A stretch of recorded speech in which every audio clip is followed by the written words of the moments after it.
রাসূল আমার ভালোবাসা, রাসূল আমার আলো আশা, রাসূল আমার প্রেম বিরহের মূল আলোচনা, রাসূল আমার কাজে কর্মের অনুপ্রেরণা। আলহামদুলিল্লাহ। চট্টগ্রাম জেলার ফটিকছড়ি থানার অন্তর্গত বালুখালী আদর্শ সমাজ কল্যাণ পরিষদের উদ্যোগে সপ্তম বাৎসরিক তাফসীরুল কোরআন মাহফিলে ফটিকছড়ি বাসী যেহেতু ঈমান ভাঙার কারণের কথা বলছিলাম, প্রথমেই শিরিক করলে ঈমান ভেঙে যায়। আল্লাহ যেটা পারে ওইটা অন্য কেউ পারে, এ বিশ্বাস করার নাম কি? বলেন তো, দুনিয়া চালাতে পারে কে? নাকি আমিও পারি? তাহলে আল্লাহর এই দুনিয়ায় আল্লাহর পাঠানো আইন বাদ দিয়ে যারা অন্য কারো আইন এখানে দাঁড় করাতে চান, বিজয় করতে চান, তাদের ঈমান ভেঙে গেছে। এটা সত্যি করে বলেন তো, বুঝেছেন কারা? না না না, আপনি আন্দাজে হাত তুলবেন না। আমি জানি আপনারা বুঝেছেন, কিন্তু না বুঝার ভান করি আছে। ইনিল হুকমু ইল্লা লিল্লাহ সূরা ইউসুফের 40 নম্বর আয়াতের মাঝের অংশে আছে আলা লাহুল খালকু ওয়াল আমরু। সূরা আরাফের 154 নম্বর আয়াতের মাঝের অংশে আছে। এরকম 918 জায়গায় পাবেন, ডাইরেক্ট ইনডাইরেক্ট মিলে। কত জায়গায়? এই সবগুলো আয়াতের সামারাইজ একই। আল্লাহ পাক বলেন, সৃষ্টি আমার, বিধানও আমার চলবে। সুতরাং এই দেশে আমরা যারা নিজেদেরকে মনে করি আমার ঈমান আছে, কই আমি তো দেখি না। আপনার ঈমান যে কখন ভেঙে গেছে আপনি নিজেও টের পাননি। বায়ু বের হলে যেমন অজু ভেঙে যায়, অনেকে মনে করে না অসুবিধা নেই। এই কথা বলছেন, আপনি অজু করে আসলেন, বায়ু বের হয়ে গেছে, এখন যদি মনে করেন না অতটুকু আর কি অসুবিধা নেই, অতটুকু আর আমার অজু ভাঙবে না। আপনি এখানে আল্লাহর পাঠানো আইন বাদ দিয়ে অন্য কারো আইন এখানে দাঁড় করাতে চান, বিজয় করতে চান, কায়েম করতে চান, আপনি বিশ্বাস করেন আপনার ঈমান ভেঙে গেছে। এই হিসাবে বলেন তো, এই দেশে 96% মুসলমান ঈমানদার, এটা কি এখন আর বলা যাচ্ছে? 51% তো মেলে না। কথা বলেন না কেন? প্রথম পয়েন্ট অনুযায়ী 51% মিলছে না। আমি একটা গল্প শুনেছিলাম যে এক রিকশা চালক বহু কষ্ট করে 1 কেজি মাংস কিনেছে খাসির। বাড়িতে স্ত্রীকে বলছে, সুন্দর করে রান্না করো, আমি গোসল করে আসি। আর বউ চিন্তা করে, দেখি কেমন হয়েছে। স্বাদ চাকতে চাকতে ও মজা নিতে নিতে ছাতা সবই শেষ হয়ে গেছে। ও যখন গোসল করে এসেছে, চিন্তা করছে আমি কি দেবো এখন, কি দেব মনে করে তো রান্নাও করেছে, অন্য অন্য বেগুন দিয়েছে, আলু দিয়েছে, মোলা দিয়েছে। লোকটা বলে, আসল তরকারি কই? বলছে, আপনি কিছু মনে করবেন না, আপনি যখন গোসল করতে গেলেন আমি সুন্দর করে রান্না করে ঢাকনা দিয়ে ঢেকে রেখেছিলাম। পানি আনতে গেলাম কলের উপরে, এসে দেখি দুষ্ট বিড়াল ছিল, সব খেয়ে ফেলেছি। মনে মনে একটু দুঃখ পেয়েছে যে কি করলাম। খাওয়া দাওয়া মোলা দিয়ে আলু দিয়ে করেছে, পাশে দেখে সেই বিড়াল চেপে ধরেছে, 4 হাত পা টাইট করে বেঁধেছে। ডাক দিয়ে বলে, বউ দাড়ি পাল্লা নিয়ে আস। দাড়ি পাল্লাই না, ওজন দিয়ে দেখে 1 কেজি। বউ, এটা যদি বিড়াল হয় তাহলে সে মাংস কই? তুমি যে বলো 1 কেজি মাংস খেয়েছে, তাহলে তো এর ওজন হবে 2 কেজি। এ বিড়ালের 1 কেজি আর 1 কেজি মাংস খেলে কয় কেজি হবে? তাহলে এইটা যদি মাংস হয় তাহলে সে বিড়াল কই? এই দেশে আমরা 96% মুসলমানের সব জগা খেচুড়ি। কথা বলে না কেন? বদরের ময়দানের মতো 313 জন যদি দেশে তৈরি হয়, কেউ আমাদের দিকে চোখ তুলে তাকাতে পারবে না।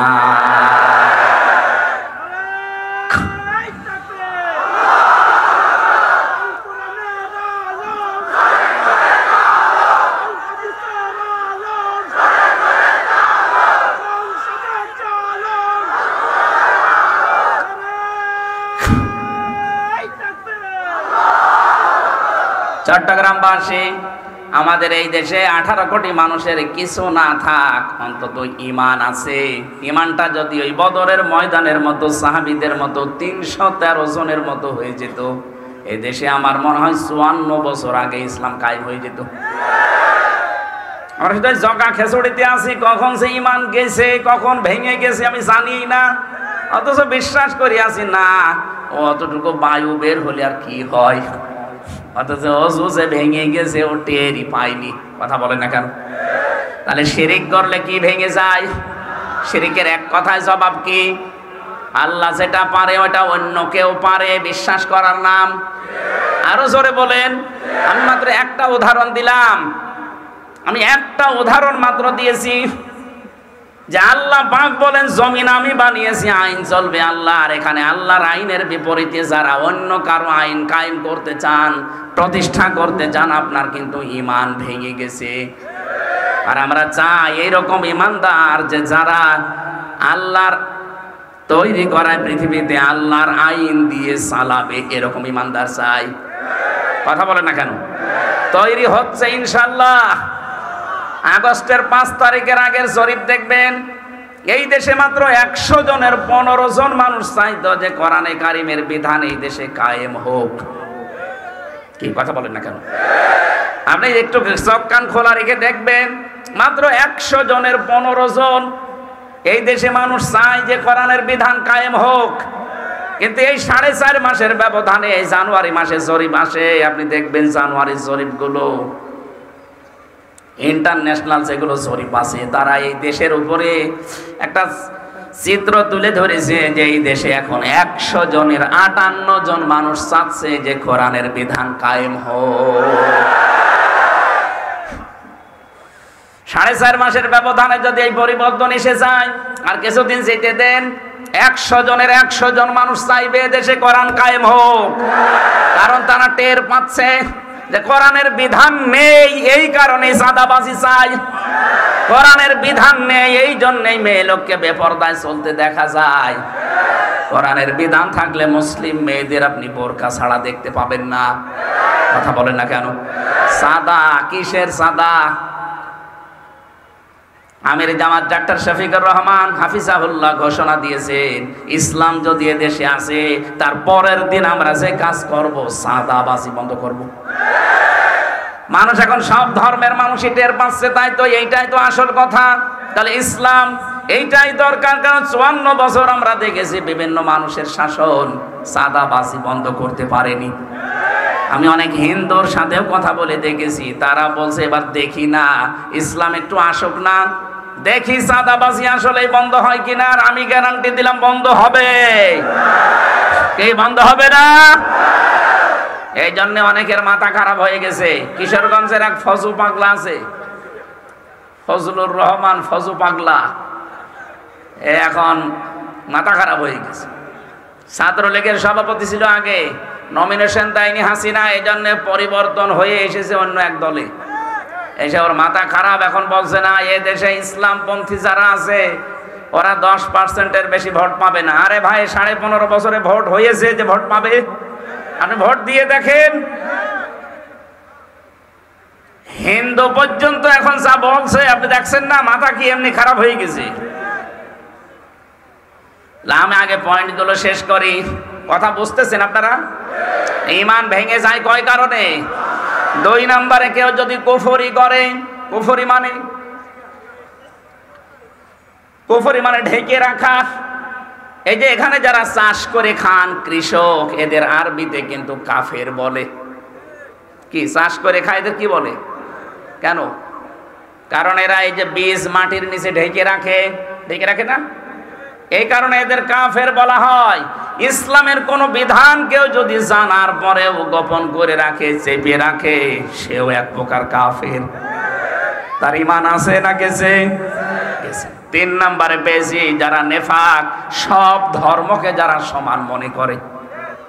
এইটা এখন কিন্তু এই কয়েকদিন ধরে চলছে। সব ধর্মকে তারা সমান মনে করে, বলে আমরা উদার। এত উদার তুমি আল্লাহর চাইতে উদার। আল্লাহ বলেন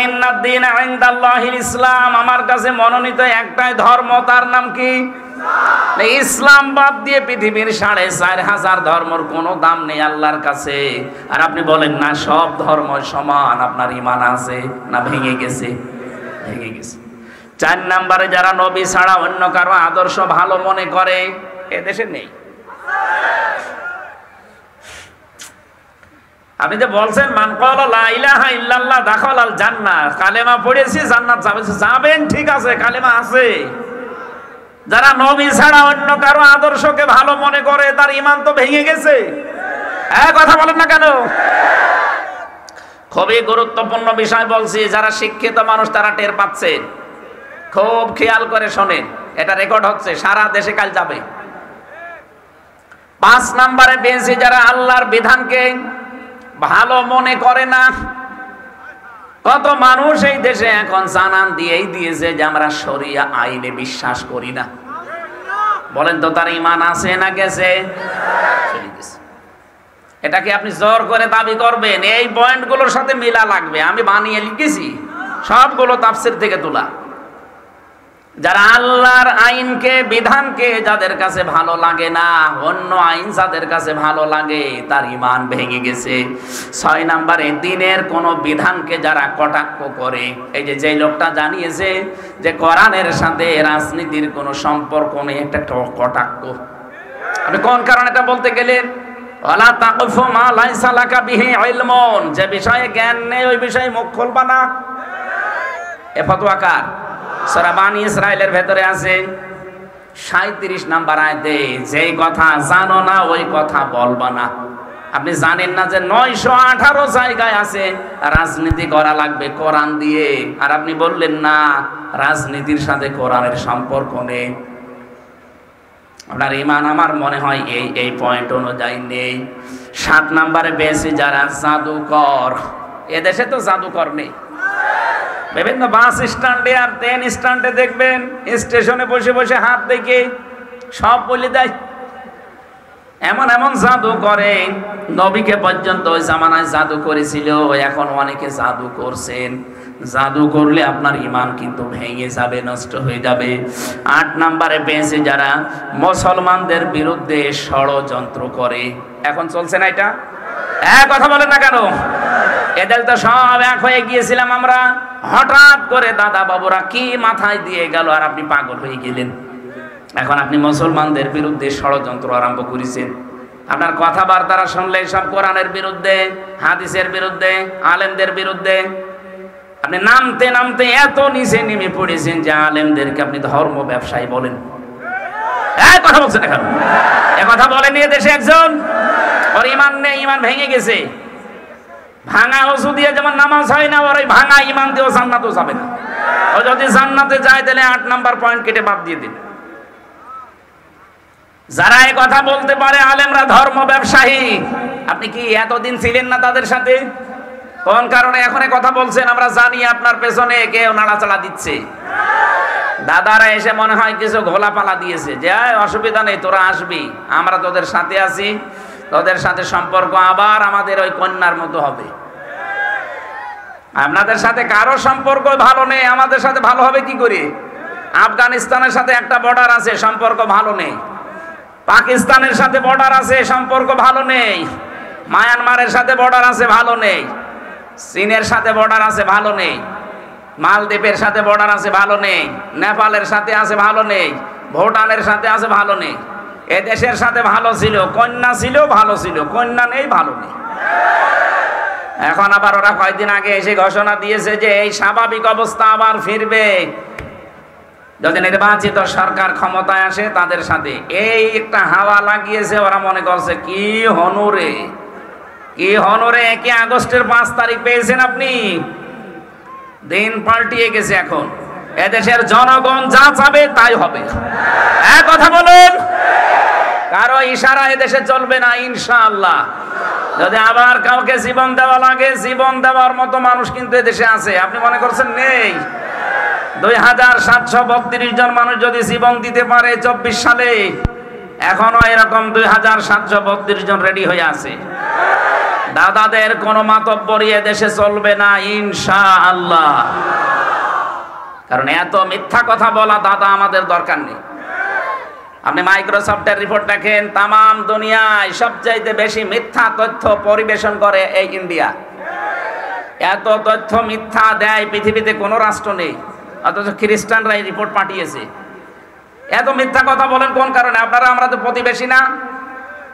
প্রতিবেশীর সম্পর্কে এই আচরণ আপনাদের। নিজেরা ভালো থাকেন, আমাদেরকে ভালো থাকতে দেন। কতগুলো মসজিদ ভাঙলেন এই ভুয়া ধোয়া তুলে। পৃথিবীর মানুষ দেখি মাটির নিচে কেউ গ্যাস পায়, তেল পায়, সোনা পায়, আর ওই কোলাঙ্গাররা শুধু মন্দির পায়। মাটির নিচে খুঁড়লেই নাকি মন্দির, তাও যেখানে সেখানে না, খালি মসজিদের নিচে। ওরা বাবরি মসজিদ ভেঙেছে এই ভুয়া ধোয়া তুলে, যে এখানে মন্দির ছিল 1000 বছর আগে। কথা বলছেন না কেন? গতকালকে একটা মসজিদ ভেঙেছে। যারা আল্লাহর ঘর ভেঙে চোরমার করে দিতে পারে, ওরা মুসলমানের বন্ধু হয় কি করে? ওরা সারা বিশ্বে 54 বছর মিথ্যা ছড়িয়েছে যে আমাদের দেশে সাম্প্রদায়িক সম্প্রীতি নেই, এখানে সংখ্যালঘু নির্যাতন হয়। ডাহা মিথ্যা কথা। আগস্টের 5 তারিখের পর থেকে এই দেশের সবচাইতে বেশি নিরাপদে আছে সংখ্যালঘু লোকেরা। আমির জামাত ঘোষণা দেয়নি দেশের সংখ্যালঘু বলে কিছু নেই, মেজরিটি মাইনরিটি কিছু আছে। এদেশে যাই জন্ম নেবে সেই এদেশের বৈধ নাগরিক। কিসের সংখ্যালঘু দাবি করেন আপনি? আপনিও যা, আমিও তা। এ দেশের ওপর আমার যেমন আছে দরদ, অধিকার আপনারও আছে। এই মিথ্যা কথাটা ওরা বিশ্বের মোড়লদেরকে শুনিয়ে শুনিয়ে আমাদেরকে দাবিয়ে রেখেছিল। এখন মোড়লরাও বিশ্বাস করে না, কারণ তারাই রিপোর্ট দিয়েছে যে ভয়েস অফ আমেরিকা, তামাম দুনিয়ায় এরা বেশি মিথ্যা কথা বলে। এই জন্য আমার মনে হয়, আমার সিদ্ধান্ত, সরকারেরও এটা হওয়া দরকার যে দাদাদের সাথে কোনো সম্পর্ক আমাদের দরকার নেই। ব্যবসা বাণিজ্যের সম্পর্ক পাকিস্তানের সাথে শুরু করেন, চীনের সাথে শুরু করেন, তুরস্কের সাথে শুরু করেন, মালদ্বীপের সাথে শুরু করেন। ওই শয়তানদের কোনো দরকার নেই। বাংলাদেশের দরকার হয় 2 টাকা 5 টাকা করে কালেকশন করেন, করে 8টা বিভাগে 8টা আন্তর্জাতিক মানের হাসপাতাল বানিয়ে দেন। ইন্ডিয়াতে আর যাওয়াই লাগবে না, ওরা না খেয়ে মরবে। আমি ইন্ডিয়ার বহু জায়গায় ঘুরেছি। ওরা ভয় দেখায় আমাদেরকে যে না খাইয়ে এদেরকে মারবো। আরে বেটা, আমরা মুসলমান, 1 বছরে 1 মাস না খেয়ে থাকা ফরজ। খাবারের ভয় তোমাদের দেখানো দরকার। এখন এই যে ভয় পেয়েছে, এখন আলু পচে যাচ্ছে, পেঁয়াজ পচে যাচ্ছে, বলছে দাদা। কিসের দাদা? এতদিন মিথ্যা ছড়িয়ে যে হকার কিছু আছে সাংবাদিক নামে মলম, আমার মনে হয় এরে মুসলমানই দেওয়া দরকার। এই ময়ূখ রঞ্জন ঘোষ, এই একটা টাটকা নির্ভেজাল একটা শয়তান। শয়তান তো আমি দেখিনি, যদি দেখতাম মনে হয় এরকমই হতো।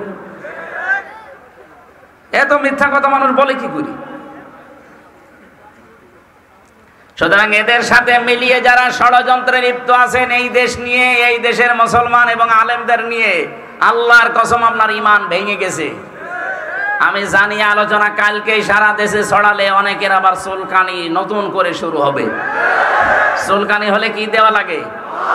কি দেওয়া লাগে? মলম দেওয়া হবে ইনশাআল্লাহ। 9 নম্বরটা বলছি, কাউকে ইসলামের ঊর্ধ্বে মনে করা। এটা কি 15.5 বছরে ছিল না ছিল না? ছিল। আমি নাম নিলাম না, কেউ তার বাবাকে, কেউ তার কাউকে ঊর্ধ্বে মনে করত। আপনার ঈমান আছে, আপনি কিভাবে বলেন? আপনার ঈমান তো কখনোই অসুর মতো বায়ু ছেড়ে শেষ হয়ে গেছে।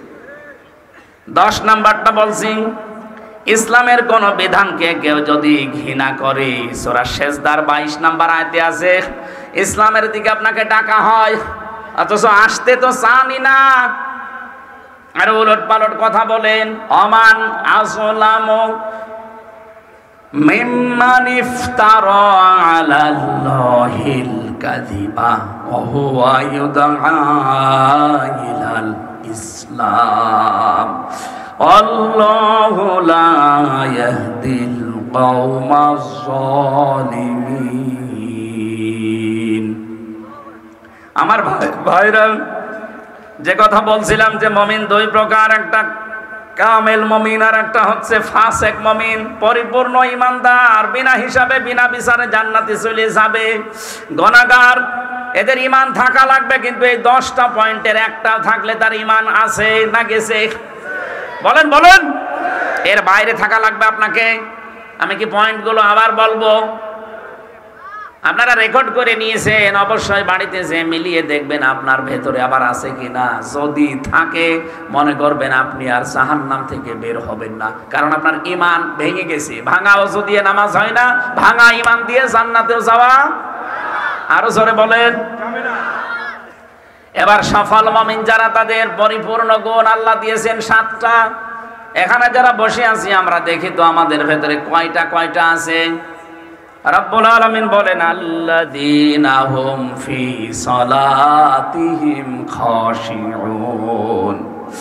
ওই মুমিন সফল হয়ে গেছে যার প্রথম গুণ যে নামাজের ভেতরে বিনয়ী, নামাজের ভেতরে ভয় করে আল্লাহকে। এখন নামাজের ভেতরে বিনয়ী এটা কি? এই যে খুশু খুজু বলা হয় না, নাম শোনেন খুশু খুজু? খুশু খুজু কি খাওয়া লাগে? হযরতে তালহা রাদিয়াল্লাহু তাআলা আনহু তিনি নামাজে দাঁড়িয়েছেন। খুশু খুজু কারে বলে এটার জন্য বলছি। হঠাৎ দেখলেন তার বাচ্চাটা পাশে খেলা করছিল, পাহাড়ি এলাকা থেকে একটা সাপ এসে বাচ্চাটাকে জড়িয়ে ফেলেছে।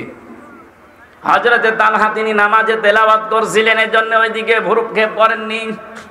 তার স্ত্রী আশপাশ থেকে লোকজন ডাক দিয়ে সাপটাকে মেরে বাচ্চাটাকে বিপদ মুক্ত করে বসে আছে।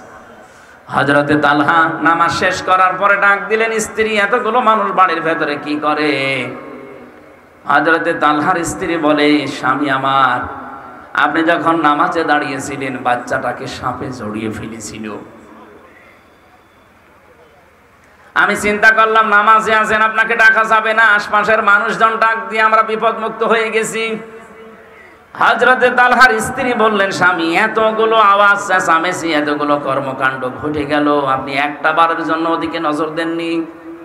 হযরতে তালহা বলে, স্ত্রী নামাজে যখন দাঁড়িয়েছি তখন আমার আল্লাহর সাথে কথা হচ্ছিল। আমি নামাজে দাঁড়িয়ে যখনই তেলাওয়াত করি আমার আল্লাহ মনে হচ্ছে প্রতিটি আয়াতের জবাব দিচ্ছেন। আলহামদুলিল্লাহি রাব্বিল আলামিন।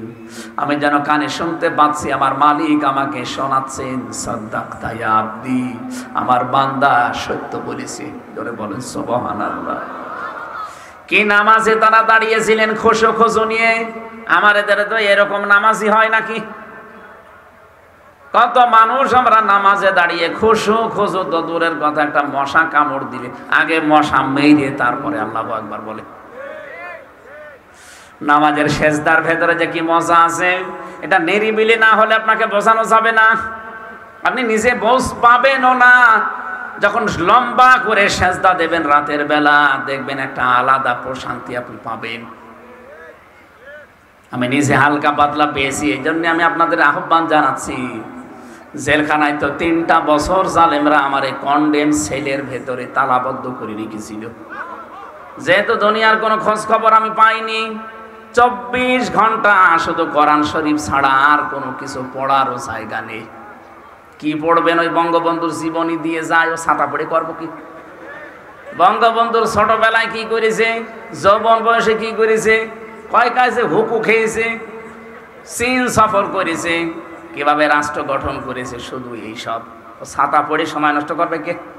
বই যদি চাই ভাই একটা বই এনে দেন, বঙ্গবন্ধুর চীন সফর, এ ছাতা পড়ে করবো কেন? একটা তাফসির এনে দিতে পারেন না?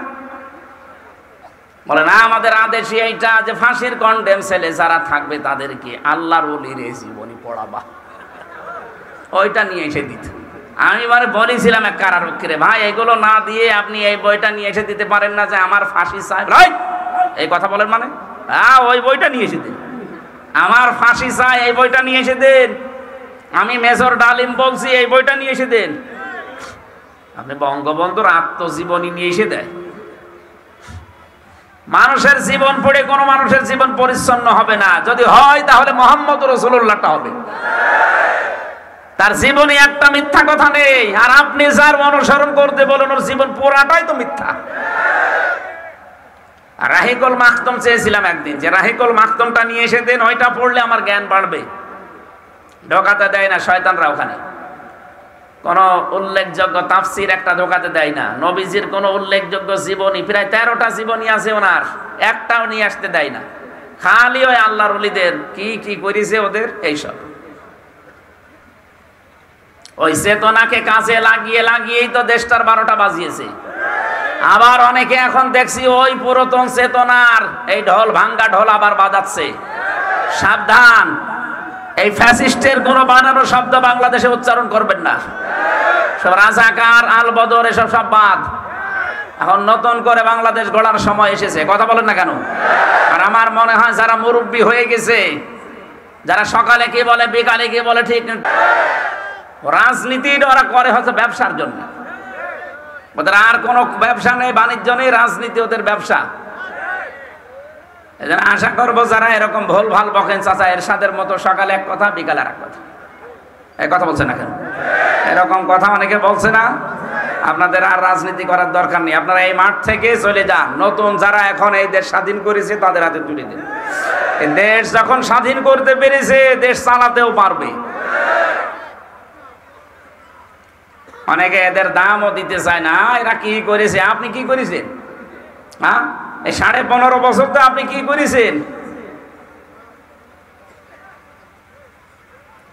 এই জন্য যারা করেছে তাদের মূল্যায়ন করা দরকার।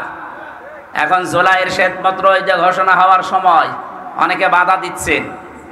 আপনি কি মানুষ?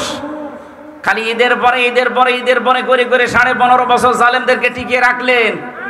আর এই ছোট ছোট বাচ্চারা জীবন দিয়ে দেশটা নিয়ে এসে দিল, এখন বলছে ও কি করেছে। এই শয়তানগুলোকে মুখে আমার মনে হয় কি দিয়ে মারা দরকার আল্লাহ জানে।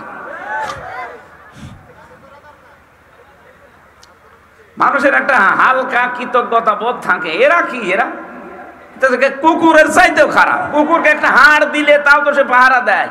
আর এর দেশটা নিয়ে এসে দিল স্বৈরাচারের এ কবল থেকে। এ শুকরিয়া আদায় করা দূরের কথা, এদের পেছনে লেগেছে। এখন বিভিন্ন ট্যাগ লাগিয়ে দেয়। কোন ট্যাগ আর এই দেশে চলবে না ইনশাআল্লাহ।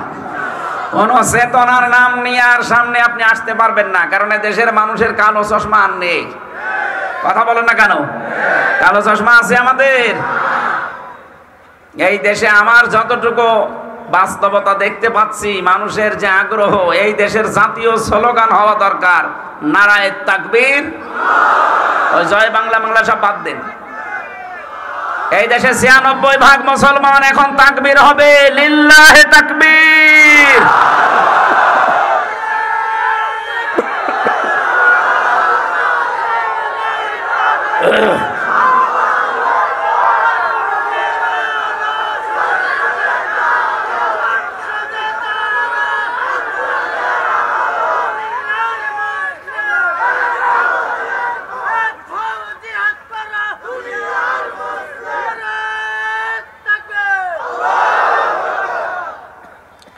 আমার ভাইরা,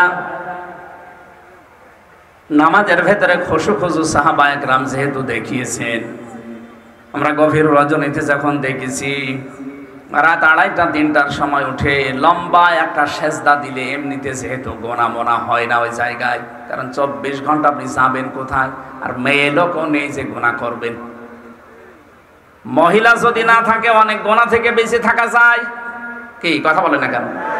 এরপরে 2 নাম্বার, মোবাইল নেই, আরো গোনা থেকে বেঁচে থাকা যাচ্ছে। এই সর্বোপরি 3টা বছরে যেহেতু অনেক অপরাধ থেকে, গোনা থেকে আমরা অনেকেই নিজেকে মুক্ত করে দেখতে পেরেছিলাম। এই জন্য মানুষ যখন নিজেকে পবিত্র রাখতে পারে তখন ইবাদতের একটা স্বাদ আলাদা আসে। আমি ওই সময় পেয়েছিলাম, এখন আর পাচ্ছি না, কারণ বাইরে এসে কত হাওয়া গায়ে লাগছে। ওই সময় রাতের বেলা উঠলে 2.5 পারা 3 পারা 2 রাকাত নামাজে যখন পড়তাম, সেজদায় চলে যায় 40 মিনিট 45 মিনিট কাটিয়ে, যেহেতু মনের ভেতরে একটা আলাদা দুঃখ, এমনি কান্না চলে আসতো। বলেন তো 40-45 মিনিট একটা সেজদায় পড়ে যদি হাওমা করে কান্নাকাটি করা যায়, এমনিতে আলাদা ভাবে আল্লাহ আপনাকে শান্তি দেবে। নামাজের মজা আমরা অনেকে পাইনি, এই জন্য নামাজে অভ্যস্ত না। আজকে থেকে নামাজের মজা পাওয়ার জন্য লম্বা লম্বা সেজদা দেবেন। ফরজ নামাজে না, এমনি নফল সুন্নত যখন একা একা পড়েন, সেজদাগুলো একটু লম্বা করে দেবেন, দেখবেন আপনাকে মহান আল্লাহ একটা আলাদা অনির্বচন সুখ দিয়ে দেবে। ওটা কিনতে পাওয়া যাবে না, আলাদা পাওয়া যাবে ওটা। এজন্য আমরা যদি সফল মুমিন হতে চাই, কামেল মুমিন হতে চাই, আমাদের নামাজ এখন থেকে নামাজের ভেতরে খুশু খুশু লাগবে। 2 নম্বরে নামাজে আপনি যা পড়েন ওইটা আপনাকে বোঝা লাগবে। 3 নম্বরে নামাজের ভেতরে যেটা পড়েছেন ওইটা বাস্তব জীবনে যখনই সামনে আসবে ওইটা আপনি আমল করবেন। আপনি নামাজের ভেতরে দাঁড়িয়ে দাঁড়িয়ে পড়লেন আরাইতাল্লাযী ইউকাযযিবু বিদ্দীন ফাযালিকাল্লাযী ইয়াদউল ইয়াতীম। আল্লাহ পাক বলেন ওই মানুষটা কিয়ামত বিশ্বাস করে না যারা এতিমের গলায় ধাক্কা দেয়। হঠাৎ এক এতিম এসে বলছে আমারে খাবার দেন, আপনি আয়াতও পড়ছেন ওইটা। এখন যদি বলেন এই বেটা আমার কোরআন শরীফ পড়ায় ডিস্টার্ব করলি, দূর হয়ে যা। আপনার কোরআন পড়া হয়েছে? আপনি পড়ছিলেন কি? ওয়ালা ইয়াহুদ্দু আলা তুআমিল মিসকিন। মিসকিন যদি আসে খাবার দাও, খাবার না থাকলে উদ্বুদ্ধ করো অন্যকে। আর আপনি উদ্বুদ্ধ করা দূরের কথা, কোরআন শরীফ পড়া ডিস্টার্ব হয়, এই ধোয়া তুলে আপনি তাকে তাড়িয়ে দিলেন না। এই জন্য নামাজের ভেতরে খুশু খুশু তৈরি হওয়ার পর যখন বুঝবেন, আর ওইটা যখন নামাজের ভেতর থেকে বাইরে আসার পরে মিলিয়ে মিলিয়ে আমল করবেন, আপনি তখন কামেল মুমিন হওয়ার পথে হাঁটবেন। রব্বুল আলামিন বলেন আল্লাযীনা হুম আনিল লাগবি মুরিবুন, যারা অনর্থক কথা এবং কাজ থেকে বিরত থাকে। এখানে লাগবন শব্দের ভেতরে আমরা অনেক ব্যাখ্যা পেয়েছি তাফসীরে ইবনে কাসিরে। অনর্থক কোনো কথা আছে, কথার কোনো কাজ নেই, মানে নেই, অর্থ নেই, এরকম কথা এবং কাজ থেকে, যেটা দুনিয়া আখিরাতে কোনো উপকার হয় না, এরকম কোনো কাজ থেকে নিজেকে বিরত রাখবে কামেল মুমিন। আজ বাংলাদেশে আল্লাহর আইনের বাইরে যত আইন, এটা যদি প্রতিষ্ঠাও হয়ে যায়, এটা কি আসলে অনর্থক কাজের ভেতরে পড়ে না? ওটা মানুষের অধিকার আর নষ্ট হবে। ওটা ঘোষকটা বলছিল না আমার হাকামা বিহি আদালা, যারা কোরআনে কারীম দিয়ে বিচার ফায়সালা করবে তারা ন্যায় বিচার কায়েম করতে পারবে। সুতরাং কোরআনের আইন বাদ দিয়ে মানুষের তৈরি করা আইন যারা কায়েম করার জন্য, প্রতিষ্ঠা করার জন্য যারা চেষ্টা চালাচ্ছেন, সময় দিচ্ছেন, অর্থ দিচ্ছেন, কাজ করছেন, সবগুলো লাগবনের ভেতরে পড়বে। আপনি কামেল মুমিন হতে পারবেন না। কামেল হওয়ার জন্য অনর্থকে কাজগুলো ছেড়ে দেওয়া লাগবে। এই যে যারা সেলফি তোলেন, ছবি তোলেন, যে ছবির কোনো কাজ নেই, দুনিয়া আখিরাতে কোনো উপকার নেই, এইটাও লাগবের ভেতরে পড়বে। এই জন্য অনর্থক কিছু করা ঠিক না। আজকে থেকে যদি এরকম কোনো কাজে না আসে, এরকম ছবিও তুলবেন না। এক কথা বুঝতেছেন? আপনি আন্দাজে দাঁড়িয়ে আছে, হঠাৎ করে তোলেন কেন? আপনার ওর ভেতরে কোনো উপকার আছে দুনিয়া আখিরাতের? ওয়াল্লাযীনা হুম লিযাকাতি ফাইলুন, যারা যাকাত আদায় কর্মতৎপর। এখানে যাকাত শব্দের ব্যাখ্যা 2টা। যাকাত মানে পবিত্রতা, যাকাত মানে বৃদ্ধি করা। আপনি যাকাত দিলে আপনার সম্পদ আল্লাহ বাড়িয়ে দেবে, যাকাত দিলে আপনার সম্পদকে আল্লাহ পবিত্র করবে। পৃথিবীর এমন কোনো জিনিস নেই যার যাকাত নেই। সময়েরও যাকাত আছে, শরীরেরও যাকাত আছে। প্রতি সপ্তাহে 2টা করে রোজা রাখা, মাসে 3টা রোজা রাখা, বছরে 1 মাস রোজা রাখা, এটা শরীরের কি? আরো জোরে বলেন। এগুলোর খবর নেই বলে আমার গ্যাস। আরে শয়তান, রোজা রাখলে গ্যাস ভালো হয়। সুতরাং যাকাত এটা আমাদের সম্পদ থেকে শুরু করে শরীর পর্যন্ত যত কিছু আছে সবগুলোর যাকাত আদায় কর্মতৎপর হওয়া। যদিও এই আয়াতটা রাষ্ট্রের সাথে সম্পর্কিত, কারণ যাকাত আদায় এটা মানুষের ওয়াজে নসিহতে কাজ হয় না, এটা আইন পাশ করা লাগে। এরপরে পেয়েছি ওয়াল্লাযীনা হুম লিফুরুজিহিম হাফিজুন, যারা তাদের লজ্জা স্থানকে হেফাজত করে। আজ আমাদের বহু মানুষ উপরে ফিটফাট দেখতে মনে হয়, ভেতরে কিন্তু লজ্জা স্থান সদরঘাট হয়ে গেছে। এগুলো কন্ট্রোল করার মতো কায়দা আমাদের নেই। ভারতের পিন আপ করা পত্রিকাগুলো আকাশ সংস্কৃতির নামে উল্টাপাল্টা জিনিস আমাদের শরীরকে পবিত্র থেকে অপবিত্র বানিয়ে দিচ্ছে। আমরা এই দেশ থেকে এই কন্টেন্ট গুলো যারা তথ্য মন্ত্রণালয়ের দায়িত্বে আছেন, এই নাহিদ ইসলাম সহ, উপদেষ্টা নাহিদ ইসলাম সহ যারা দায়িত্বে আছেন, আমরা আহ্বান জানাবো মুসলমানের দেশে অন্তত প্রকাশ্য জেনা ব্যভিচার যেগুলো আরম্ভ হয়, এই উলঙ্গপনা, এগুলো, এই কন্টেন্ট গুলো সব দূর করে দিন। আমেরিকা এই কারণেই পড়তেছে, ওদের জেনা ব্যভিচার এত বেশি হয়েছিল, এখন আগুন লেভানোর জন্য 70,000 পানির মেশিন কাজ করছে, কাজ হচ্ছে না, পানি দেয় আগুন বাড়ে। কারণ আল্লাহর সাথে পাল্লা দিয়ে পারা যাবে আগুন। এখন শুনলাম আরো অন্য প্রদেশে ছড়িয়ে পড়ছে। আমেরিকা বাংলাদেশের মতো 59টা জোড়া দিলে যত বড় হবে, আমেরিকা একাই অত বড়, একটা প্রদেশ পুরা শেষ। এখন অন্য প্রদেশে আগুন ছড়াচ্ছে। আমি যতটুকু কারণ পেয়েছি কোরআন হাদিস পড়ে, আমেরিকার সাথে তার 1 নাম্বার কারণ তারা জুলুমের সমর্থনকারী, জুলুমকারী। গাজায় জুলুম হচ্ছিল, হত্যা হচ্ছিল, তারা সাহায্য করেছে। 2 নাম্বারে তারা জেনা ব্যভিচার ওপেন করে দিয়েছে। আমাদের দেশটাকে বাঁচাতে হবে। আমাদের চরিত্রের অবক্ষয়, আমাদের চরিত্র এবং আমাদের যৌনাঙ্গ হেফাজত করার জন্য অন্তত ভারত সহ আন্তর্জাতিক যত কন্টেন্ট আছে সবগুলো এই ইউটিউব থেকে আকাশ সংস্কৃতির নামে যা আছে সব দূর করা লাগবে। নয়তো এ দেশেও যদি দাবানল একবার শুরু হয়ে যায়, এ দেশ পোড়াতে আল্লাহর কয়েক মিনিট লাগবে মাত্র।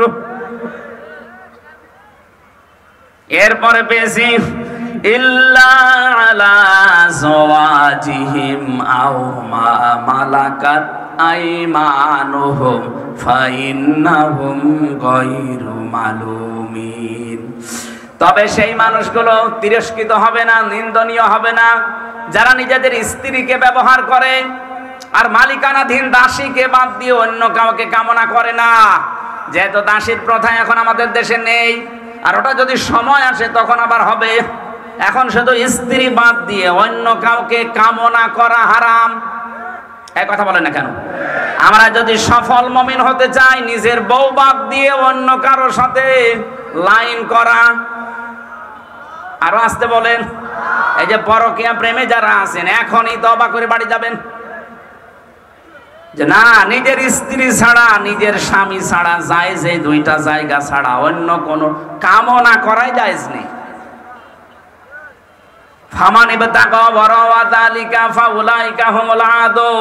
নিজের বউ বাদ দিয়ে অন্য কারোর সাথে যারা লাইন করে তারা সীমা লঙ্ঘনকারী, আর সীমা লঙ্ঘন যারা করে তাদের অপছন্দ করেন কে?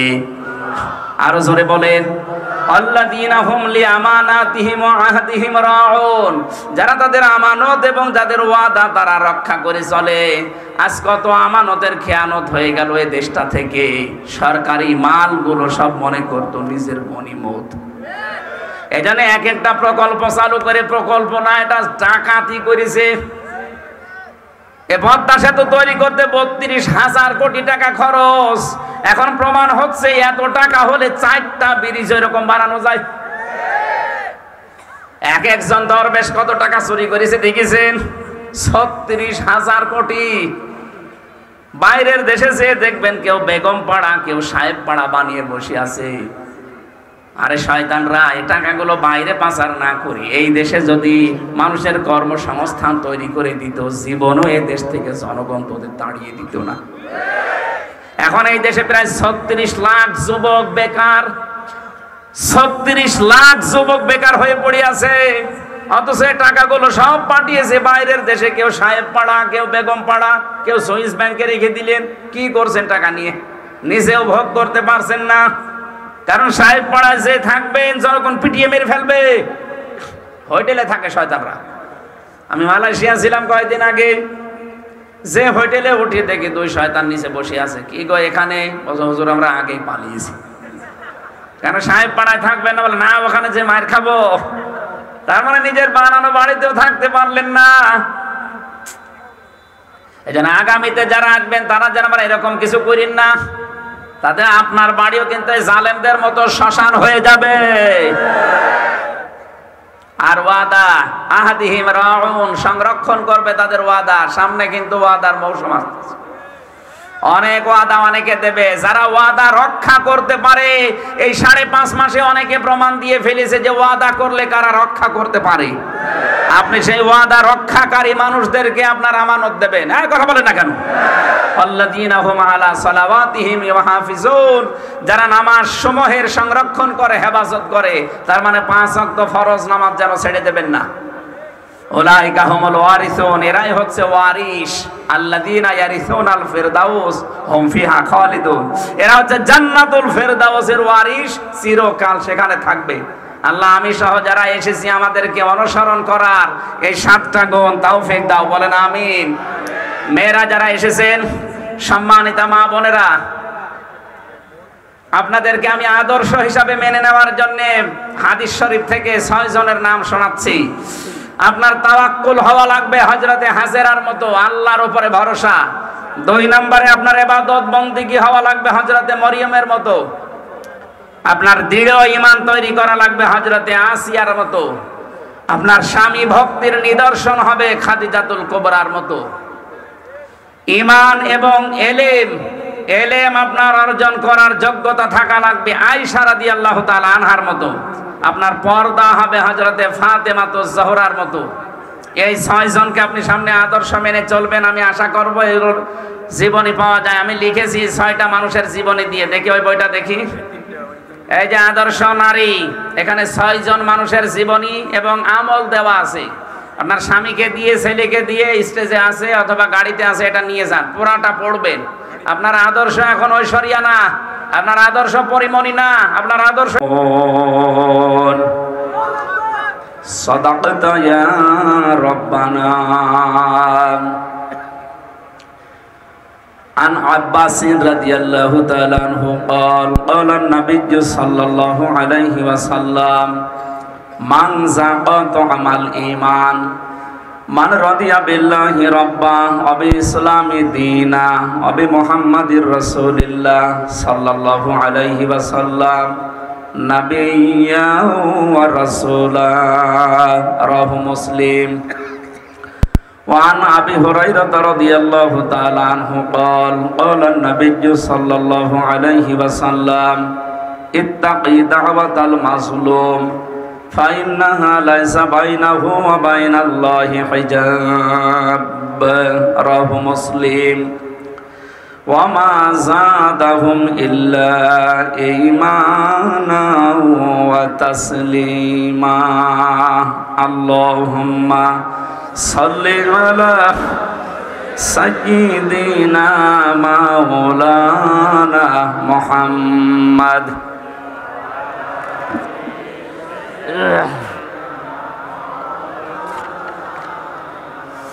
রসুল আমার ভালোবাসা, রসুল আমার আলো আশা, রসুল আমার প্রেম বিরহের মূল আলোচনা, রসুল আমার কাজে কর্মের অনুপ্রেরণা। আলহামদুলিল্লাহ। চট্টগ্রাম জেলার ফটিকছড়ি থানার অন্তর্গত বালুখালী আদর্শ সমাজ কল্যাণ পরিষদের উদ্যোগে 7ম বাৎসরিক তাফসীরুল কোরআন মাহফিলের স্বনামধন্য সভাপতি, অত্র এলাকার সর্বজন শ্রদ্ধাভাজন ব্যক্তিত্ব, বিশিষ্ট আলেমে দ্বীন আলহাজ মাওলানা আব্দুল মালিক দামাত বারকাতুহুমুল আলিয়া, এ মাহফিলের প্রধান অতিথি, ব্যবস্থাপনা পরিচালক এবং CEO mercury Bangladesh proprietor limited, আপনাদের এলাকার সন্তান সমাজসেবক জনাব মোহাম্মদ শাহাদাত হোসেন দামাত বারকাত, এতক্ষণ যারা এখানে আলোচনা রেখেছেন, নন্দিত মুফাসসিরে কোরআন, ইসলাম গবেষক, শ্রদ্ধাভাজন বড় ভাই আলহাজ মাওলানা আব্দুল হাই মোহাম্মদ সাইফুল্লাহ দামাত বারকাতুহুমুল আলিয়া, বলেন আমিন। যারা এখানে তাফসীর পেশ করলেন, মাওলানা মহিউদ্দিন আহমেদ, মাওলানা হোসেন মাহফুজ চুয়াডাঙ্গা, অন্যান্য ওলামা ইকরাম, বিশেষ করে এ মাহফিলের বরেণ্য সদস্য যারা, মঞ্চে বসা সম্মানিত ওলামা ইকরাম, সামনে বসা মুসলমান ভাইরা, পর্দার আড়ালের সম্মানিতা মা এবং বোনেরা, প্রশাসনের ভাইরা, প্রাণ প্রিয় চট্টগ্রামবাসী, দল মত জাতি বর্ণ ধর্ম নির্বিশেষে আজকের এই অনুষ্ঠান, এতক্ষণ যারা শুনছিলেন কথাবার্তারা, এই অনুষ্ঠানটা করতে বিগত বছরে অনেক চেষ্টা সাধনা করে তারপরে সম্ভব হয়েছিল। অনেক বাধা বিপত্তি উপেক্ষা করা লেগেছিল, এবার আর ওই রকম লাগে না, সামনে যেন আর না লাগে। আল্লাহর জমিনে আল্লাহর কথা হবে, এখানে অনুমতি এ শব্দটা কেমন যেন লাগে।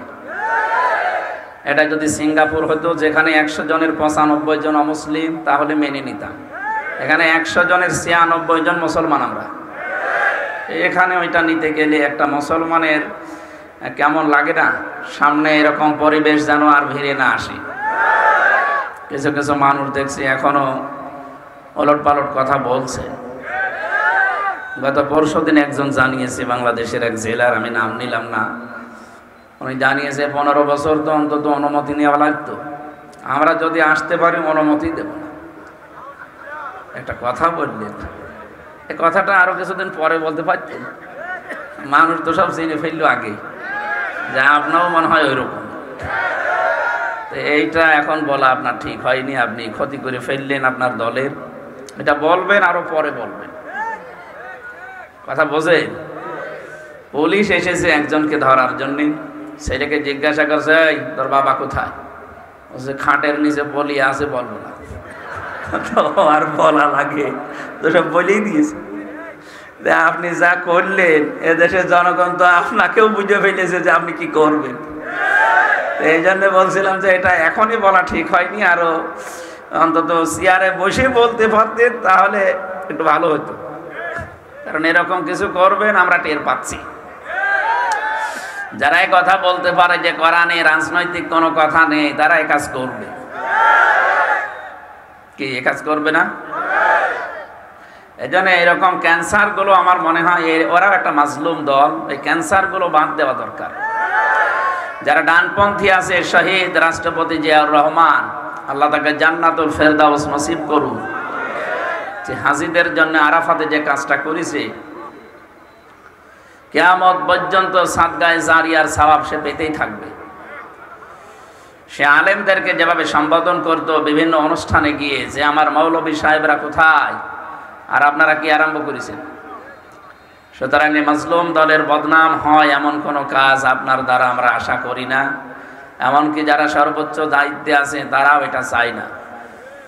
এগুলো যারা করছেন আমরা আশা করব আপনারা থামবেন। আমার ইঙ্গিত টের পেয়েছেন কারা? হাত তোলেন তো। এই থাক থাক, ঠিক আছে, আলহামদুলিল্লাহ। সুতরাং এই অনুষ্ঠানটা শুধু মুসলমানদের জন্য না, এটা দল মত নির্বিশেষে সবার জন্য। কোরআন আমাদের সবার জন্য না, এমনকি শুধু মুসলমান দাবি করবে তারাও এখানে আসবে না। হাদা বায়ানুল লিন্নাস, মানুষ পদবাচ্চে যারা বিবেচিত তাদের জন্য এখানে বর্ণনা আছে। আর আমরা সেই হিসাবে কথা বলবো ইনশাআল্লাহ। যে আল্লাহ আমাদেরকে এখানে নিয়ে আসলেন রাতের বেলা, খুশি হয়ে বলেন তো আলহামদুলিল্লাহ। আল্লাহ পাক বলেন, আফা হাসিবতুম আন্নামা খালাকনাকুম আবাসা ওয়া আন্নাকুম ইলাইনা লা তুরজাউন। যে সূরা থেকে আমরা তাফসীর করব বলছিলাম, সূরা মুমিনুন এর 115 নম্বর আয়াত। আল্লাহ পাক বলেন, তোমরা কি মনে করো বা এটা কি ভাবো যে আমি তোমাদেরকে অনর্থক বানিয়েছি, এমনি এমনি সৃষ্টি করেছি? না, আমার একটা উদ্দেশ্য আছে তোমাদের পেছনে। তোমরা যাই মনে করো না কেন, এইটাও মনে করবা যে তোমাদের কিন্তু আমার কাছে ফিরে আসা লাগবে। ওয়া আন্নাকুম ইলাইনা লা তুরজাউন, আমার কাছে কিন্তু ফিরে আসা লাগবে। সুতরাং এখানে যারা আছি, আপনি যাই মনে করেন ফিরে একদিন যাওয়াই লাগবে। যাওয়া লাগবে না? ফামান যুহজিহা আনিন নার ওয়া উদখিলাল জান্নাতা ফাকাদ ফাজ। মানুষের জীবন ওইটাই সফল যাকে আল্লাহ আস্তে আস্তে জাহান্নামের কাজগুলো ছেড়ে দেওয়ার তৌফিক দেয়, আর জান্নাতের কাজগুলোতে আস্তে আস্তে অগ্রসর করে দেয়। দ্বিতীয় অর্থ হচ্ছে, ওই লোকটার জীবন সফল, আল্লাহ যাকে জাহান্নামের আগুন থেকে মুক্ত করে জান্নাতবাসী বলে ঘোষণা দিয়ে দেবেন। এই আয়াতের অর্থ বললাম কয়টা? এই দুনিয়ার হিসাবে আপনি যখন আস্তে আস্তে জাহান্নামের কাজগুলো ছেড়ে দিতে পারবেন। আগে ঘুষ খেতেন, এখন আর খান না। এরকম মানুষ নেই? এই যে পুলিশগুলো আসলো, এনারা হয়তো এরকম না, অনেক পুলিশ আছে। কি নেই? না থাকলে 15.5 বছরে শয়তান টিকে থাকলো কি করি? অবশ্যই ছিল। এনারা না, এরকম ছিল অনেক। আমরা ওই সমস্ত কোলাঙ্গার অফিসারগুলোর শাস্তি দাবি করছি, সারা আলেমদের মাথায় দড়ি দিয়ে আবার খিলখিল করে হাসতো। আমি নিজে দেখেছি আমার মাথায় দড়ি বাঁধার সময় হাসতেছে। তার মানে ও দড়ি বেঁধে আনন্দে আছে। আপনি এই মানুষগুলোকে বলেন তো, এখানে যারা আছে এদের চাকরি ছেড়ে দেবে, তাও আলেমের মাথায় দড়ি দেবে না। আরেকটু জোরে বলেন, অন্তত ওনারা তো খুশি হোক না। ওনারা আসলেও ঠিক আছে। প্রশাসনের ওপরে এখনো বাংলাদেশের মানুষ যে বিলা হয়ে আছে, এখনো রাগ করে আছে, কিছু কারণ তো আছে। এটা আস্তে আস্তে মেটানো লাগবে, ওনাদেরকে মেটাতে হবে। এই কিছু জালেম এবং জালেমদের দোসর এই কোলাঙ্গার অফিসারদের কারণে পুরা প্রশাসনটা আজ জাতির বিরুদ্ধে। এখনো পর্যন্ত এদের মন পাওয়া যাচ্ছে না, জাতির মন যে জয় করবে, অথচ ওনারা সেবক। ওনার যে কাজ করে 24 ঘন্টা ওনাদের ডিউটি। বাংলাদেশে একটাই বিভাগ আছে যেখানে ডিউটির শেষ নেই। আমরা অন্যান্য বিভাগে দেখেছি মাত্র 8 ঘন্টা ডিউটি করা লাগে, আর এনাদের ডিউটি 24 ঘন্টা। আমরা জানি যে 2টা চোখ জাহান্নামের আগুনে জ্বলবে না, তার ভেতরে যারা জনগণকে সীমানা পাহারা দেয় মানুষকে, আর যারা জাহান্নামের আগুনের ভয়ে রাতে উঠে কাঁদে, তার ভেতরে ওনাদের একটা চোখ মানুষকে পাহারা দেওয়ার জন্য। এই যে রাত 12টা 1টায় বাড়ি যাওয়া লাগবে কুষ্টিয়ায়, দেখবেন রাস্তার পাশে দাঁড়িয়ে আছে, চাতক পাখির মতো চেয়ে আছে। এই জন্য ওই মানুষগুলোর পুরা দায়িত্ব ইবাদত হিসাবে গণ্য হবে। ওদের চোখ আল্লাহ জাহান্নামে দেবে না। কিন্তু ঘুষ খেলে আবার সমস্যা, এটা আবার খাওয়া যাবে না। সুতরাং আগে যারা এগুলো খেতেন এখন ছেড়ে দিয়েছেন, এখন ভালো লাইনে আপনি আছেন, মনে করবেন আল্লাহ আপনাকে জান্নাতের কাজের দিকে এগিয়ে দিচ্ছেন। আমাল হায়াতুদ দুনিয়া ইল্লা মাতাউল গুরুর। পৃথিবীর এই জমিনটা পুরা ধোঁকা। দুনিয়ার জীবনটা কি? আল্লাহ বলছেন মাতাউল গুরুর, পুরাটা ধোঁকা। এটা আমি 3 বছর ফাঁসির কন্ডেম সেলের ভেতরে থাকা অবস্থায় হালকা টের পেয়েছিলাম যে পুরাটা আসলেও ধোঁকা। ও বউ বলেন, মা বাবা বলেন, ছেলে মেয়ে বলেন, যাই বলেন, দুনিয়ার সব ধোঁকা।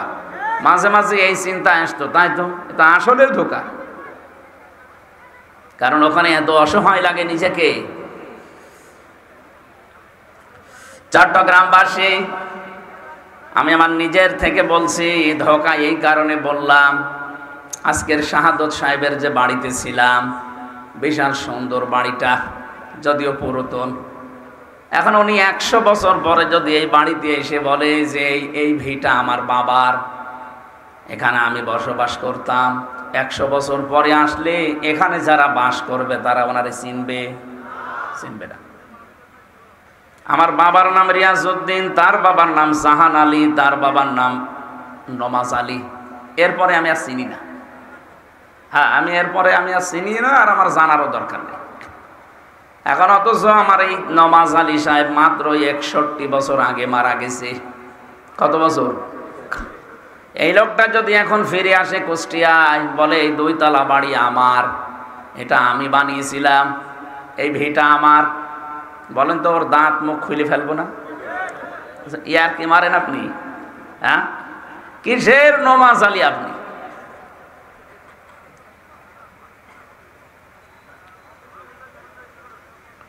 কারণ আমি তাকে দেখিনি, তার চেহারা আমার মনে নেই, তাকে আমি দেখিনি। এই বয়সে যদি এখন আমার কুষ্টিয়ায় উনি আসে, এখন আসলে হয়তো কিছু মুরব্বী তাকে চিনবে, আর সর্বোচ্চ 30-40 বছর পর আসলে ওনার বয়সে আর কেউ নেই, ওনাকে দেখার মতো আর এই দুনিয়ায় কেউ থাকবে না। ওই লোকটা এসে কুষ্টিয়ার বাড়ি দাবি করলেও হবে না, ওকে আমার মনে হয় এলাকায়ও থাকতে দেব না। কি মনে মনে ভাববো যে সকালবেলা আবার লোকজন নিয়ে এসে বাড়ির ভাগ চাবে, তখন বলা হবে যে আপনার যদি জায়গা না হয় তাহলে মসজিদের বারান্দায় থাকেন, সকালবেলা কুষ্টিয়া পার হয়ে চলে যাবেন, এ জেলায় থাকবেন না। এটা দুনিয়া। এটা কি কথা বোঝেন? আমরা এরকম একটা জায়গায় আছি। সুতরাং এই পৃথিবীতে মানুষের জীবনের সফলতা বিফলতা নির্ভর করছে যেটার উপরে আমরা সেই সংক্রান্ত কথাগুলো আজকে শোনার জন্য বসেছি। আমরা তেলাওয়াতও করেছি ওই রকম একটা আয়াত। সুতরাং আমাদের জীবন যেন ধোঁকায় পড়ে নষ্ট হয়ে না যায়, আমরা যেন সফল হতে পারি, জাহান্নামের আগুন থেকে মুক্ত হয়ে যেন জান্নাতের সুউচ্চ যে মাকাম আছে ওই মাকামে পৌঁছাতে পারি। বলে না আমি। যেহেতু সর্বোচ্চ জান্নাতের নাম হচ্ছে জান্নাতুল ফেরদাউস, ওইটার আলোচনা আজকে হবে ইনশাআল্লাহ।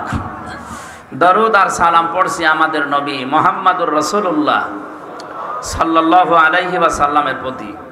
আপনি দেখেন এই যে কোরআনে কারিমের যে আয়াত পড়লাম, কাদ আফলাহাল মুমিনুন, এই আয়াতটা পড়তে হলে যে সমস্ত অক্ষরগুলো লাগে, কোরআন পড়তে হলে অক্ষর লাগে কয়টা? এ কোন এলাকায় আসলাম আমি? কয়টা অক্ষর লাগে? 29টা। আপনি প্রতিটি অক্ষরে দেখবেন আমাদের নবীর বর্ণনা আল্লাহ নিজে দিয়েছেন।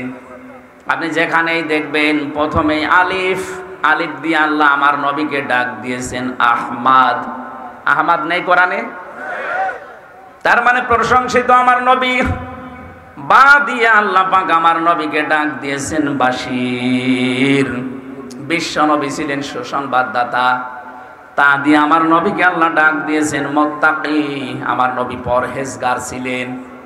সা দিয়ে আমার নবীকে আল্লাহ ডাক দিয়েছেন মুদ্দাসসির, কম্বলওয়ালা। জিম দিয়ে আমার নবীকে আল্লাহ ডাক দিয়েছেন জামিল, তিনি সুন্দর ছিলেন। হা দিয়ে আল্লাহ ডাক দিয়েছেন আমার নবী হামিম, তিনি অন্তরঙ্গ বন্ধু ছিলেন। খ দিয়ে আমার নবীকে আল্লাহ ডাক দিয়েছেন খাতামান নাবিয়্যিন, তিনি শেষ নবী। তিনি কি? আপনি একটা একটা করে এভাবে যাবেন, সর্বশেষ অক্ষরে বিশ্ব নবীকে আল্লাহ ডাক দিয়েছেন ইয়াসিন, হে নেতা। হে কি? নেতা। ইয়া হরফে নেতা, সিন মানে সাজ্জেদ, সাজ্জেদের বাংলা অর্থ নেতা। আল্লাহ যেহেতু তাকে নাম ধরে ডাক দিলেন হে নেতা, এটা শুধু দুনিয়ার বিষয় না, রাজনৈতিকভাবে এখানে বিভিন্ন দলের লোক আমরা আছি, আমিও জানি। তো নবীজিকে আল্লাহ যেহেতু নেতা বলে ডাক দিয়েছেন, আজকে যাদের নেতা ঠিক নেই এই মুহূর্তে তাকে ঠিক করা লাগবে। আপনি কি রাগ করলেন? কেন বললাম এটা জানেন? সূরা হুদ 12 নাম্বার পারা 12 নাম্বার পৃষ্ঠার প্রথম নাম্বার লাইনের 98 নাম্বার আয়াতে আছে। এই এখানে ওঠে কারা? কিসের কালেকশন? পরে বসেন, আমি সময় দেবো, বসেন। নাকি শেষ করে দেবো এখনই? আপনারা এভাবে করলে তো বুঝবেন না। বাইরে যে বলবেন যে উনি নিয়ে আসলাম তাফসীর শোনার জন্য, রাজনীতি করলো। এটা রাজনীতি না, এটা আসল নীতি। এই নীতি বোঝেন না, এই কারণেই তো বলছেন যে কোরআনে রাজনীতি নেই। 918 জায়গায় আছে কোরআন দিয়ে রাজনীতি করা লাগবে। কয় জায়গায়? 918 জায়গায়। আমার এই ছোট মাথায় আছে, আরো যারা বড় বড় মাথা আছে হুজুরের মতো, তারা আরো বেশি পাবে। আপনারা নিস্তব্ধ হয়ে যান তো। এই কি গো, বসেন ওখানে, বসেন। নাকি এখানে দুই দিকে দুটো পুলিশ দাঁড় করিয়ে রাখবো? আপনারা ভয় পাচ্ছেন না কেন? এদিকে তাকান। কথাটা বললাম, ইয়াকদুমু কওমাহু ইয়াউমাল কিয়ামাতি ফাআওরাদাহুমুন নার ওয়া বিইসাল বিরদুল মাওরুদ। আয়াতের বাংলা আপনি যত তাফসীর দেখবেন, যদিও ফেরাউন সম্পর্কে নাজিল হওয়া আয়াতটা, এর বাংলা সামারাইজ হচ্ছে এইটা, যেই দলের নেতা জাহান্নামে যাবে ওই দলের কর্মীরা ওর সাথে জাহান্নামে যাবে। এটা রাজনীতি হয় কি করে আপনার কাছে? এটা দুনিয়ার বিষয় বলে আপনি ছেড়ে দেন কোন কারণে? এটা তো আখিরাতের সাথে সম্পর্কিত। এই জন্য যার নেতা ঠিক নেই, ওই নেতা যদি সত্যি জাহান্নামে যায়, আল্লাহর কসম আপনাকেও জাহান্নামে যাওয়া লাগবে। ইয়াউমা তুকাল্লাবু ওয়ুজুহুহুম ফিন্নার। সূরা আহজাবের ভেতরে আল্লাহ জানিয়েছেন কিয়ামতের দিন ওর মুখমণ্ডলকে আগুন দিয়ে ভাঁজ করা হবে, ভাজা হবে। মাছ যেভাবে ভাজে দেখেছেন না, ওভাবে মুখমণ্ডল আল্লাহ আগুন দিয়ে ভাজবে। কাদের? আয়াতের পরবর্তী যতগুলো অংশ দেখবেন সব নেতার কথা। যে মানুষগুলো দুনিয়ায় নেতা ঠিক করতে পারেননি, ওই মানুষগুলোর নেতাকে যেমন ভাজা হবে, কর্মীকেও ভাজা হবে। এটাকে আমি বানিয়ে বলছি। যারা জানে কোরআন পড়তে, তাফসীর পড়তে জিজ্ঞাসা করেন তো। সিন মানে যে সাজ্জেদ, তাফসিরে কাবিরের ভেতরে পাবেন। আল্লামা ফখরুদ্দিন রাজি রহমতুল্লাহ আলাইহি সিনের 5টা অর্থ দিয়েছেন এখানে। সিন মানে সাইয়্যিদুল আলামিন, সিন মানে সাইয়্যিদুল বাশার, সিন মানে সাইয়্যিদুল কাউনাইন, সিন মানে সাইয়্যিদুল আম্বিয়া, সিন মানে সাইয়্যিদুল মুরসালিন। এক একটা শব্দের ভেতরে লক্ষ লক্ষ কথা আছে। আমার যেহেতু উদ্দেশ্য এটা না, আমার একটা সামনে বিশাল উদ্দেশ্য আছে, আমি ওইদিকে যাচ্ছি, শুধু আমি ইঙ্গিত দিলাম। সুতরাং প্রতিটি অক্ষরে আমাদের নবীর সম্মান মর্যাদা আমার আল্লাহ ব্যাপকভাবে তুলে ধরেছেন। জোরে বলেন সুবহানাল্লাহ। যে কোরআনে কারীম পড়তে গেলে 29টা অক্ষর আপনি জানেন, পড়েন, সেই কোরআন দিয়ে আমরা এবার আলোচনায় আসছি। সূরা মুমিনুন। কোন সূরা? একটা সূরার নাম আছে সূরা মুমিন, আর এটার নাম মুমিনুন। এক বচন আর এটা বহু বচন।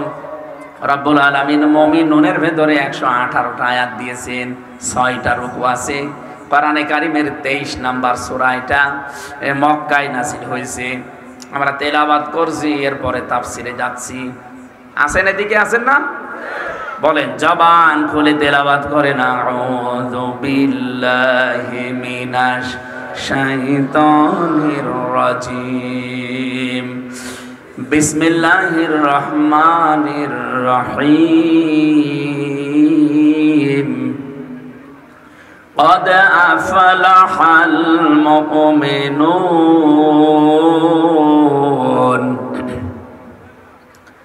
আল্লাহ পাক বলেন কদ, অবশ্যই, আফলাহা ইউফলিহু এটা মাজি, অতীতের শব্দ, পাস্ট এটা। আল্লাহ জানিয়েছেন অবশ্যই সফল হয়ে গেছে মুমিনুন, যারা মুমিন। কে বলছেন? এখানে আল্লাহ নিজে শব্দ শুরু করার আগেই গ্যারান্টি দিলেন কদ। আরবি গ্রামার অনুযায়ী 13টা অক্ষর কোন শব্দ যদি কোন সেন্টেন্সের আগে আসে, বাংলা অর্থ দাঁড়ায় অবশ্যই, নিশ্চয়, হবেই হবে। তার ভেতরে কদ একটা, কদ, সিন, সাউফা, লাম, এরকম 13টা আছে। এখানে আল্লাহ কোনটা দিয়েছেন বলেন তো? এই ক্লাস চলছে, এটা বলেন। আল্লাহ গ্যারান্টি দিচ্ছেন অবশ্যই, নিশ্চয়, মাস্ট বি, হবেই হবে, সফল হয়েই গেছে, হবে না, হয়ে গেছে। আল মুমিনুন, যারা মুমিন বলে দাবি করে, মানুষগুলো সফল হয়ে গেছে। এবার আসেন তো আমরা দেখি আয়াতের প্রথম অর্থ। মুমিনরা যেহেতু সফল হয়েছে, এখন মুমিন কয় প্রকার? হ্যাঁ, মুমিনের প্রকারভেদ নেই। পৃথিবীর প্রত্যেকটা দিক আর বিভাগ দেখবেন শ্রেণী ভাগ করা হয়। এই যে শিরিকের আলোচনায় গেলে আমি শিরিককে ভাগ করেছি তাফসির থেকে। শিরিক 4 প্রকার হয় প্রধানত। শিরিক বিল জাত, শিরিক বিল সিফাত, শিরিক বিল ইখতিয়ারা, শিরিক বিল হুকুক। এভাবে এই 4 প্রকার আবার আপনি শ্রেণী বিন্যাস করলে পাবেন 8 প্রকার। ওখানে আবার শ্রেণী বিন্যাস করলে পাবেন 12 প্রকার। ওটা ভাগ করলে পাবেন 22 প্রকার। ওইটা আর এক ভাগ করলে 42 প্রকার। ওটা আর এক ভাগ করলে 72 প্রকার। ওটা আবার ভাগ ভাগ করে তাফসিরের ভাষায় দেখবেন 120 প্রকার লেখা আছে। শিরিক কত প্রকার? প্রত্যেকটা জিনিস যেহেতু ভাগ ভাগ করা যায়, মুমিনও ভাগ আছে। একটা কামেল মুমিন আর একটা ফাসেক মুমিন। এদিকে আছেন আপনারা? পরিপূর্ণ মুমিন আর গুনাহগার মুমিন, এই 2 প্রকার। 2 প্রকার মুমিনই সফল। ভালো করে খেয়াল করবেন, 2 প্রকার মুমিনই কি? আরো জোরে বলেন। প্রথম যেটা, ওটা বিনা হিসাবে জান্নাতে চলে যাবে। দ্বিতীয় যেটা, এদের হিসাব দেওয়া লাগবে। এবং এর বাইরে যারা আছে, কিয়ামতের কঠিন ওই ময়দানে আল্লাহ একটা ঘোষণা দিয়ে দেবেন, ওয়ামতাজুল ইয়াউমা আইয়ুহাল মুজরিমুন। ইমাম আবু হানিফা রাহমাতুল্লাহ আলাইহির জীবনীতে দেখলাম তিনি নামাজে দাঁড়িয়েছিলেন, সূরা ইয়াসিন তেলাওয়াত করছিলেন। আর এই আয়াতটা যখন এসেছেন, তাহাজ্জুদের নামাজে দাঁড়িয়ে সারা রাত তিনি এই একটা আয়াতই পড়েছিলেন, ওয়ামতাজুল ইয়াউমা আইয়ুহাল মুজরিমুন।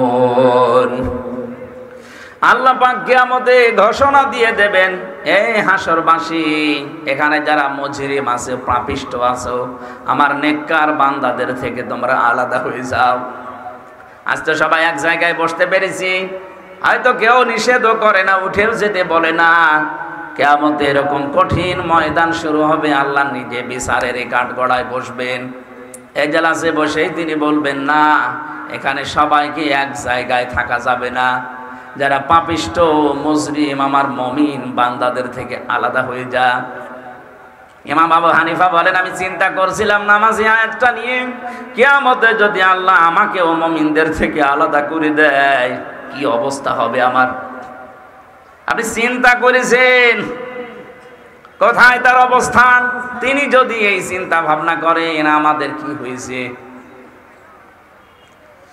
কিয়ামতে দুই প্রকার মানুষকে আল্লাহ ভাগ করে ফেলবেন, ফারিকুম ফিল জান্নাতি ওয়া ফারিকুম ফিস সাঈর। আল্লাহ পাক বলেন, এক দল যাবে জান্নাতে আর এক দল যাবে জাহান্নামে। এই জান্নাতের ভেতরে যে দুই দল আছে, একটা কামেল মুমিন আর একটা গুনাহগার মুমিন। তো কাফের যারা, বাকি যা আছে সব, এই পৃথিবীতে এখন প্রায় 4,500 ধর্মের লোক আছে। কত বলেন বলেন? 4,500 ধর্মের লোক বাস করে এই দুনিয়ায়। 257টা রাষ্ট্র আছে, তার ভেতরে বাংলাদেশ একটা। সব মিলে প্রায় 810 কোটির উপরে আমরা মানুষ আছি। 210 কোটি আমরা মুসলিম, বাকিগুলো সব অন্য ধর্মের। এই মুসলিমদের ভেতরে যারা কামেল, তারা আজকের এই তেলাওয়াত কিন্তু 11 আয়াতের ভেতরে আপনি দেখবেন তাদের জীবন মিলবে। আর যেই মানুষগুলো ওই যে ফাসেক মুমিন যাদেরকে বলা হয় গুনাহগার, এগুলোর সাথে হয়তো 11টার ভেতরে 4-5টা মিলবে, 2-3টা মিলবে। এখন আমরা দেখি আমরা কোন পর্যায়ে আছি। যারা কামেল মুমিন, এই মানুষগুলো জান্নাতে চলে যাবে, কোনো বিচার নেই, হিসাব নেই। 11টা আয়াতের ভেতরে 7টা গুণ আল্লাহ দিয়েছেন, যদি আপনি অর্জন করতে পারেন। এই জন্যই তো শাহাদত ভাই বলছিলেন যে ফজরের পর থেকে শুরু করবেন না, এখন থেকে। যখন শুনবেন এই জায়গা থেকে আরম্ভ হবে। এই 7টা গুণ 11টা আয়াতের ভেতরে দেওয়া আছে, মাস্ট বি আমরা এখন থেকে মানবই ইনশাআল্লাহ। এক কথা বলেন না কেন? কোনো হিসাব লাগবে না, বিনা হিসাবে বিনা বিচারে চলে যাবেন জান্নাতে। ফাসেক মুমিন যারা গুনাহগার, এরা হয়তো 2-3টা 4-5টা মানে, তাদের বিচার হবে। আল্লাহ পাক বলেন, ইউআযিবু মাইয়াশা ওয়া ইয়াগফিরু লিমাইয়াশা আল্লাহু আলা কুল্লি শাইইন কাদির। বলেন আল্লাহু আকবার। এদেরকে আমি হয় শাস্তি দেব, নাই মাফ করে দেব, সব কিছুর উপরে আমি আল্লাহরই ক্ষমতা। এবার আসেন আমরা আবার এই পর্যায়ে পড়ে গেলাম নাকি? এই জন্যই তাফসীর মাহফিলে আজকে আপনারা এসেছেন। আমরা দেখব যে আমরা পরিপূর্ণ না আংশিক। কিন্তু সুসংবাদ একটা, পরিপূর্ণ হন আর আংশিক হন, আপনি জান্নাত পাবেন। হয়তো শাস্তি যেটা দেওয়া দরকার এটা পুলসিরাতে দিয়ে দেবে, শাস্তি যেটা দেওয়া দরকার হাসরের ময়দানে দিয়ে দেবে, শাস্তি যেটা দেওয়া দরকার কবরে দিয়ে দেবে, শাস্তি যেটা দেওয়া দরকার আপনাকে হয়তো মিজানের পাল্লার কাছে দিয়ে দেবে। কিন্তু আপনি জাহান্নামে যাবার সময় এই গুনাহগার অবস্থায় যদি জাহান্নামে জানো, আমার আল্লাহ পাক শেষ দয়ায় ডাকতে ডাকতে শেষ পর্যন্ত আপনাকে জান্নাতে পৌঁছিয়ে দেবে। সূরা মরিয়মের 71-72 নাম্বার আয়াতে আছে, ওয়াইম মিনকুম ইল্লা ওয়ারিদুহা। এটা পুলসিরাতের আয়াত। কত নাম্বার আয়াত বললাম? সূরা মরিয়ম 71-72 নাম্বার আয়াত। বাড়ি যে তাফসীর মিলাবেন, ফি জিলালিল কোরআনটা মুফাসসিরগণ সুন্দরভাবে ব্যাখ্যা দিয়েছেন। কিয়ামতের এই জায়গায় আল্লাহ যখন বলবে যা পুলসিরাত পার হয়ে যা, চলে যা, ওই যে জান্নাত আর নিচে জাহান্নাম। রব্বুল আলামিন বলেন যারা জান্নাতে যাবে ওই মানুষগুলো তো পার হয়ে চলে যাবে। যে মানুষগুলো জান্নাতে যেতে পারবে না ওরা কেটে কেটে পড়বে জাহান্নামে। কেমন এমন চিকন একটা ব্রিজ, নাম বলা হয় পুলসিরাত ব্রিজ, অথচ ওটা চুলের মতো চিকন, হীরার মতো ধার হবে। রব্বুল আলামিন বলেন এই মানুষগুলো জাহান্নামে পড়বে। আফামান হাক্কা আলাইহি কালিমাতুল আযাব আফান্তা তুনকিযু মান ফিন্নার। এই ভালো করে খেয়াল করবেন, আমি গতানুগতিক কথা কিন্তু বলি না, যা বলি ওখান থেকে একটা শিক্ষা নিয়ে আসি। এবার ভাবেন তো কি বললাম, এটা সূরা জুমারে পাবেন 23 নাম্বার পারা 19 নাম্বার পৃষ্ঠার 12 নাম্বার লাইন 11 নাম্বার লাইনের 20 নাম্বার আয়াতে আছে। আল্লাহ পাক বলেন আমি আফামান হাক্কা আলাইহি কালিমাতুল আযাব, বিচার ফায়সালা করে বিচার আচার করে আমি আল্লাহ যাকে আমি জাহান্নামে পাঠিয়ে দিয়েছি, হে নবী আপনি কি পারবেন ওই লোকটাকে জাহান্নাম থেকে বের করে নিয়ে আসতে? কাকে বলছেন? নবীকে। কাকে? আফা আনতা, আপনি কি পারবেন তুনকিযু মান ফিন্নার, ওই লোকটাকে আগুন থেকে বের করে নিয়ে আসতে? ইউরিদুনা ইয়াখরুজু মিনান নারি ওয়া মা হুম বিখারিজিনা মিনহা ওয়া লাহুম আযাবুম মুকিম।